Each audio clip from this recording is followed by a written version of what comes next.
Ada Twist, Scientist by Andrea Beaty, illustrated by David Roberts. Ada Marie, said not a word until the day she turned 3. She bounced in her crib and looked all around, observing the world but not making a sound. She learned how to climb and made her big break, with a trail of chaos left in her wake. She ran through the day, chasing each sound in sight, and didn't slow down until she conked out at night. Her parents were frazzled, but tried not to speak. As Ada grew bigger, she still did not speak. Clearly, young Ada with lots in her head would have something to say when it ought to be said. That's just what happened when Ada turned 3. She tore through the house on a fact-finding spree and climbed up the clock just as high as she could, and her parents yelled, "Stop!" as all parents would. Ada's chin quivered, but she did not cry. She took a deep breath and simply asked, "Why?" Why does it tick and why does it talk? Why don't we call it the granddaughter clock? Why are there pointy things stuck to a rose? Why are there hairs up inside of your nose?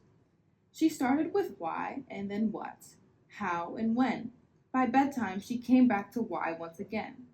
She drifted to sleep as her dazed parents smiled at the curious thoughts of their curious child, who wanted to know what the world was about.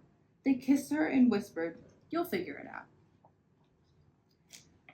Her parents kept up with her high-flying kid, whose questions and chaos grew as she did. Even Miss Greer found her hands were quite full when young Ada's chaos wreaked havoc at school. But this was much clearer about Miss Ada Twist. She had all the good traits of a great scientist. Ada was busy that first day of spring, testing the sounds that make the mockingbird sing, when a horrible stench whacked her right in the nose, a pungent aroma that curled up her toes. "Zowie!"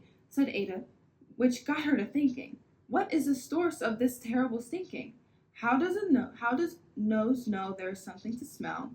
And does it still stink if there's no nose to tell? She rattled off with questions and taped on her chin. She started at the start and where she ought to begin. A mystery, a riddle, a puzzle, a quest. This was the moment that Ada loved best. Ada did research to learn all she could of smelling and smells, both the stinky and good. One hypothesis Ada thought could be true. The terrible stink came from Dad's cabbage stew. She tested and tested, but soon Ada knew it was time to come up with hypothesis 2. Then, zowie! The stink struck again, just like that. Hypothesis 2 is caused by the cat. The cat couldn't make such a stink on its own. It needed perfume and some fancy cologne. So, young Ada tested. The test was a flop. She started again, but her parents yelled, "Stop!" Ada Marie, to the thinking chair, now! By the time we count to 3. "Enough," said her mother. "That's it," said her dad. Her parents were frustrated, frazzled, and mad. "Why?" Ada questioned. Her mother said no. "What?" Ada queried. Her father said, "Go. You've ruined our supper. You've made the cat stink. Enough with your question. Now sit there and think." She looked at her parents. Her heart turned to goo. Poor Ada Twist didn't know what to do. She sat alone by herself in the hall, and Ada once more could say nothing at all. And so Ada sat, and she sat, and she sat, and she thought about science and the stew and the cat, and how her experiments made such a big mess. Does it have to be so?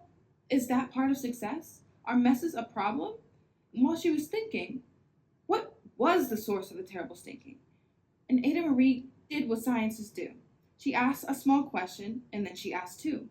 Each of those led her to 3 questions more, and some of those questions resulted in 4. As Ada got to thinking, she really dug in. She scribbled her questions and taped on her chin. She started at why, and then what, how, and when. And at the end of the hall, she reached why once again. She calmed down, her parents calmed down, and they came back to talk. They looked at the hallway and just had to gawk. No patch of bare paint could be seen on the wall. The thinking chair was now the great thinking wall. They watched their young daughter and sighed as they did. What would they do with this curious kid who wanted to know what the world was about? They smiled and whispered, "We'll figure it out." And that's what they did, because that's what you do when your kid has a passion and their heart is true. They remade their world, and now they're all in the act of helping young Ada sort fiction from fact. She asks lots of questions. How could she resist? It's on the heart of a young scientist. And as for that smell, what can Ada Twist do but learn all she can with her friends in grade 2? Will they discover the stink that curls their toes? Well, that's the question, and someday, who knows?